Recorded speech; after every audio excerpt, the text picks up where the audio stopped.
Good morning, students. Today, let us learn the remaining part of the chapter, The Child's Letter. In our previous class, we have learned a man found guilty of small crime and had been imprisoned. Many people asked for the releasement of that man to the governor, but the governor was not ready to do his releasement. He got many letters, petitions, requests against his decision. In those, there was a letter of a child also. Let us go through the remaining part of the chapter. A child's letter. Let me see it, said the governor, and although his voice was harsh, somewhat of a tender light came into his eyes. The governor was so eager to read the letter of that child, so he asked the secretary to give him the letter. It is nothing but a scrawl, explained the secretary, and it comes from the prisoner's child. Monckton's little girl, Monckton, the forger, you know. Of course, there is nothing to it, a mere scrawl, for the child is only 4 years old. But the gentleman who sent it says the child brought it to him and asked him to send it to the governor, and then perhaps the governor would send her papa home. Then the secretary told to the governor that that letter was nothing but a scrawl. Scrawl means it was written in a hurried and careless way. That means they could not read that letter. And that girl was the daughter of the imprisoned man. Okay. And she was 4 years old only. She wrote this letter to the governor for the releasement of her father. Okay, she thought that perhaps the governor would send her papa home. Okay, and she gave that letter to a gentleman, and she told that gentleman to give that letter to the governor. Okay, and she was only 4 years old girl. The governor took the letter and scanned it curiously. What a wonderful letter it was. Who but a little child could have written it? Such strange markings and such crooked lines. Oh, it was a wonderful letter, as you can imagine.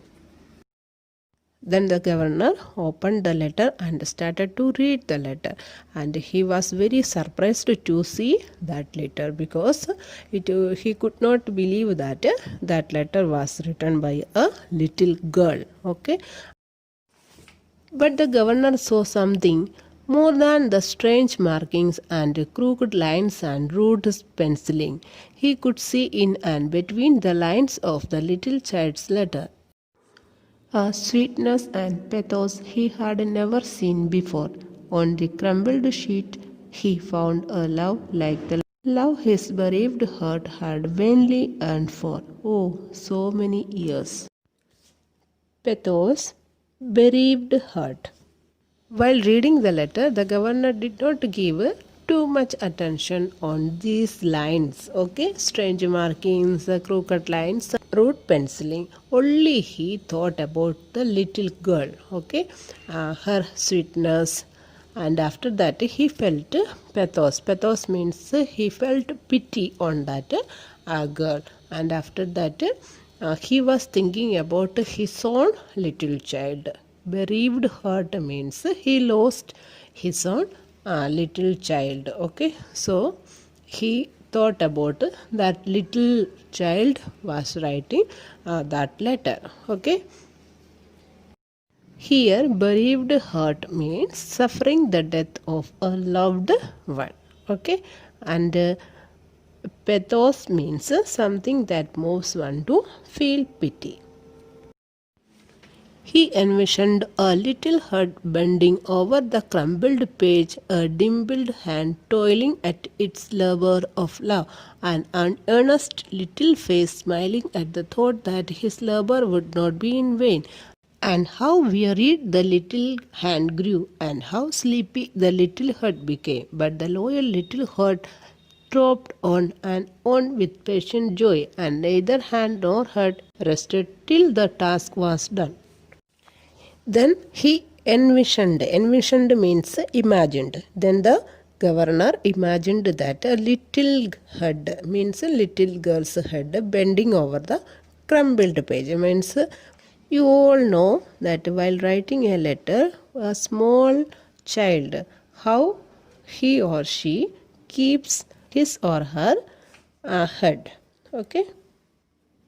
He also imagined while writing the letter, she might have thought her hard work would not be in vain, and she might have felt tiredness and sleepiness also. Then she might have written that letter continuously. These all were the thinking of the governor during the time of the reading that letter. Okay. The governor was imagining like this all. Sweet innocence of childhood, who would trouble you? Who would dare to bring upon you one shadow of sorrow? Who would not rather brave all dangers, endure all hardships, and bear all burdens to shield you from the worldly ills you still cannot dream of? Now the governor started to think about that girl, and he decided not to give pain to that girl. Okay, what is the meaning of that? He decided to release her father.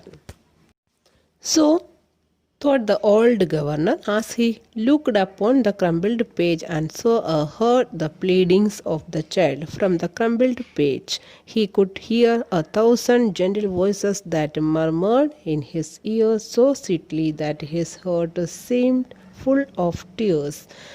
And the old governor thought of his own little one. May she rest in God's memory, and it seemed to him as if he could hear his own child's baby voice joining with the others in trustful pleading. Now the governor started to think about the petitions regarding the imprisoned man. Okay, and many people told him to release him. Okay, and in those faces he could see the face of his own little one. Okay, all were pleading, all were requesting him to release that person. Okay, imprisoned man, and among them he could see the face of his own beloved child baby voice. Okay, he was imagining that. Okay, then what happened? The secretary was amazed when the old governor said to him, "Give me a pardon blank." More amazing was the tremulous tenderness in the old governor's voice and the mistiness behind the old governor's spectacles as he folded the crumbled page reverently and put it carefully in the breast pocket of his coat. Then what happened? The governor asked to the secretary to give him a pardon blank. Okay, and shakiness, affection came in his voice. Okay, and after that, reverently means very respectfully. He put that letter in his pocket. Okay, very respectfully. Okay, then the secretary was amazed by seeing all this. Okay. Hump, thought the secretary, the old governor has a kinder heart than any of us suspected. Then, when the prisoner was pardoned and came from his cell, people grasped him by the hand and said, "Our eloquence and perseverance saved you." The old governor could not withstand the pressure we brought to bear on him. Then the secretary knew that the governor was a kind-hearted, and after that, when the prisoner came out, all the people grasped him by the hand and said, "Our eloquence." Eloquence means ability to speak and express oneself clearly. Okay, they were convincing to whom? The governor about the imprisoned man's situation. Okay, and perseverance means here the resolution or determination. Okay, because of their determination and their convincing, only the governor released the imprisoned man. They told like that, okay, to that man. Actually, the girl's letter was the reason for his releasement, okay. But the secretary knew, and the governor too, God bless him for his human heart.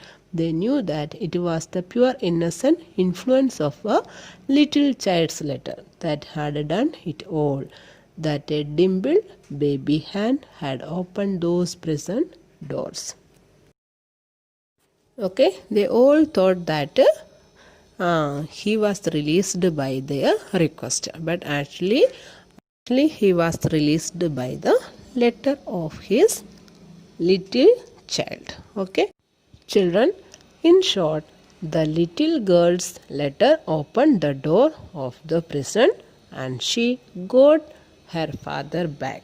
Okay, students, hope you all have understood the lesson. Let us end this section here. Thank you.